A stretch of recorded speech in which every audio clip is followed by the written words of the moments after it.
for 3 days or just 3 times in a week with something that made you sick and almost died. Oh gosh, when I think about Kwajalein, had the worst time of my life. Worse than life raft, really. Prisoners taken to Kwajalein were executed, but both Louis and his crewmen were spared. And after 40 days of torment, they were taken to Japan, where for the next 2 years, Louis was a prisoner of war. I took punishment almost every day, and it wasn't the pain. I can handle pain. It was the humiliation. Here this guy's stripping me of my dignity. After years of beatings and torment, Louis and the other POWs finally heard those words they longed to hear. The war is over. I'll tell you one thing, when I got down to Yokohama, I got off the train, and I looked up and saw the American flag flying. The colors never looked so sharp. And our guys greeted us, the military. There's nothing greater in the world than freedom. I mean, I realized that the minute the war was over. I realized it even more so when I met our troops at Yokohama. After the war, Louis came to forgive his captors and was able to turn his experiences into a positive future. He now tours the world sharing his story to younger generations, hoping to inspire. The doctor said, there's no doubt about it, the war's taken about 10 years off of your life. So I decided there and then to get those 10 years back. And so I've been working on it ever since. If you'd like to learn any more about Louis Zamperini's amazing life, you could always pick up his book, Devil at My Heels. Cindy, back to you. Thanks, Michelle. I'm here with Cindy Makashansby, the director of the Western Museum of Flights. Thanks for joining us today, Cindy. Hey, thanks for interviewing me. How was the turnout today? I'm really pleased. It's early and it's a good turnout. What would you say is the must-see attraction of this event? The Faire Firefly is a very rare airplane, as well as the ME-109. Both of those aircraft are here. What would you want people to take away from this event? Just that they had a good understanding of, I guess it brings a sense of awareness, especially to children that don't have an opportunity to see these warbirds that are kept. Some of these airplanes come from Northern California, Arizona, so it's a rare occurrence, and get them familiar with education and for them to understand that how these aircraft were used in World War II. Well, I thank you for taking time out of your busy schedule to be with us, Cindy. Let's go down to Michelle in the field. Thanks, Cindy. This magnificent structure I'm in right now is a C-46 Commando, and we're about to get some more information about it right now. What can you tell me about this? This is the largest twin-engine airplane built in World War II. Wow, and so what was the main purpose of this plane? This airplane was a cargo airplane or a drop paratroopers. Wow, and how many people did it hold? It could hold about 50 people that would be full combat. Great, and this is full working order and Oh, everything? absolutely. We fly this airplane every week. And how did you get this restored? We restored it back in about '83 is when we got it, and we put engines on it, and it came to the Confederate Air Force in Camarillo, which would be the Southern California wing. Mm-hmm. Well, it is a beautiful airplane. Great job. Thank you so much. Oh, bless your heart. Thank you. Cindy, back to you. Thanks, Michelle. Coming here today is almost like taking a history lesson on the wars this country has endured in the past century. We talked to some of the younger generations at today's fair to get their thoughts.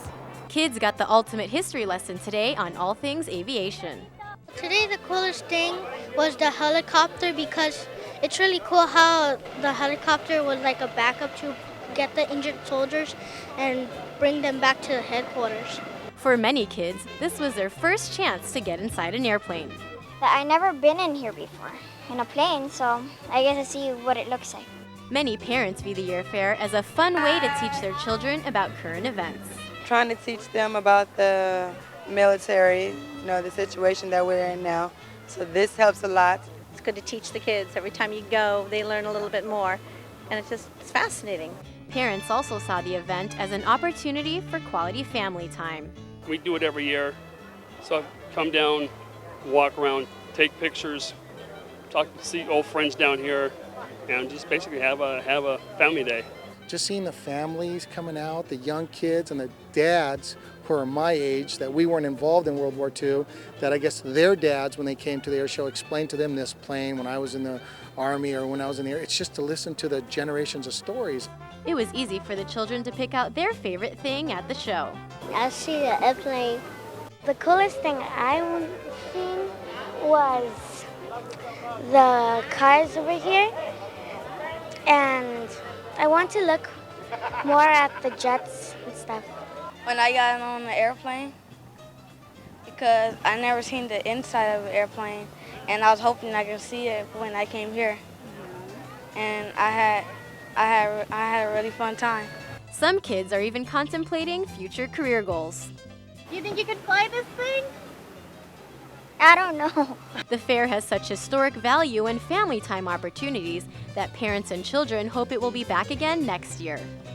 Well, all this learning can make you pretty hungry. Luckily, there's a spot to grab a bite to eat and quench your thirst. Let's go down to Michelle in the snack and vending area. Mouths were watering down at this end of the fair. Local nonprofit organizations were serving up tasty dishes that hit the spot among fairgoers. Serving spicy chili, Whitey's famous chili, and everybody loving it. In addition to the Rotary's spicy chili, the Lions Club was also there quenching people's thirst. The community's nonprofits felt it was important to be there. And it benefits all children of the world. One community, one child at a time in the city of Hawthorne. Just a stone's throw from the enticing aromas, people could shop till they drop among the souvenirs and trinkets. We deal in patches, insignia, all kinds of aviation memorabilia, different periods of time. Well, I sure have gotten my fill of tasty treats over here at the vendors area. Cindy, let's go back to you. Thanks, Michelle. Well, I'm standing in front of some pretty cool looking motorcycles. Most of them are custom built and painted. This is the first time the airfair includes a motorcycle show, and folks are happy with the new attraction. I've always been into motorcycles, World War II aircraft, and I go to all the motorcycle shows I can. And there's plenty to see. There's old bikes, new bikes, open riders, sport bikes, even a secret weapon. It's pretty good. The guy that made it must have a really good imagination. It looks like one of the motorcycles you see in one of those action fiction movies. I had 5 days to come up with an idea. What I did, went out of the shop and made this out of my Boss Oz. And it became such a big hit that we've been to probably a dozen car shows since then. And it's like anywhere it goes, it draws crowds. For some, it was easy to pick out a favorite bike. So why do you like this bike? I don't know, because it has that cool thing right there. Every bike is my favorite bike. Every one is unique, so every one that I build is not exactly the same. Cortez redesigned this blazing gun bike with a skull kind of theme. We got a skull with the top hat and the whole thing. And if you look on the back, he's holding a shotgun, and out of the shotgun 2 barrels, we put the 2 running lights on there. This vintage bike is Joshua Stronks' favorite. This bike is totally old school. It has a suicide shift, the short springer, good twist back and turns, and just totally rigid, just totally old school, hardcore bike. And we painted it. The owner wanted a P-40 fighter plane theme, so we did the camouflage paint. We did the teeth on there, and then we put the flat, clear finish over it to give it the weathered look, like an airplane.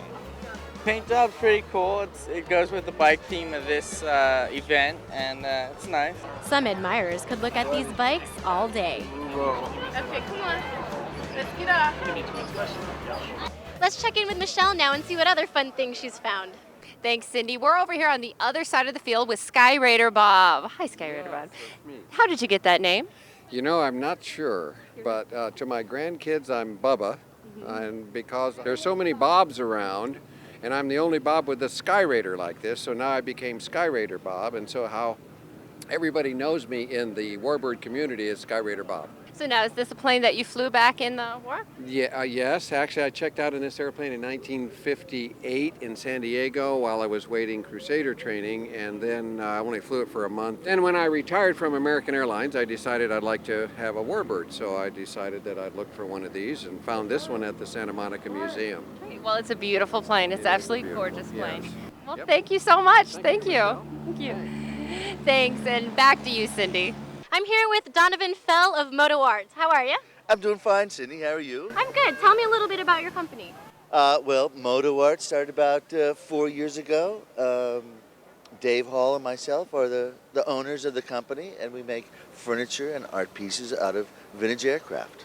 Very cool. What about this piece behind you? This is a DC-9 rear stabilizer. It's now a desk. We can also make it with glass, so you could use it as a dining room table, and it wouldn't be so difficult to clean up after meals. Other unique pieces include a Boeing wheel table and a burner can table that lights up from a J-79 jet engine. For Feld, the antique aircraft is too precious to be merely recycled, but he won't use anything airworthy. These guys were real heroes, and so were the planes they flew, and they become condensed into, just squares of aluminum and then melted down to become beer cans or soda cans, and it's just a shame. So I try to preserve a little bit of the history, and plus they're just great shapes. They look cool. And this passion to save such rare pieces of history carries Fell all over the country to find these prized parts. Now let's check in with Michelle and see what she's up to. The day is winding down, and one by one you can start to see the planes taking off into the sunset. All in all, today's airfare has been a great success, and the visitors can attest to that. Hawthorne Airfair is obviously a lot of fun. It's something they do every year, and I hope it continues. It's a great airport, and it's a fun community, and you can see everybody's out with their families and walking around. So it's just a fun event. I am so elated to be here. This is the best airfair ever. The biggest crowds, the most airplanes. We got motorcycles here. You got families here. This puts Hawthorne on the map in the best light possible, and I'm just so happy. Well, that seems to sum up the feelings here at the airfair. So whether you are a seasoned war veteran or simply an aviation enthusiast, the Hawthorne Airfair brought back old memories and created new ones. Thank you so much for joining us today. We hope you've had just as much fun as we've had. I'm Michelle Tucker. And I'm Cindy San Luis. Happy landings!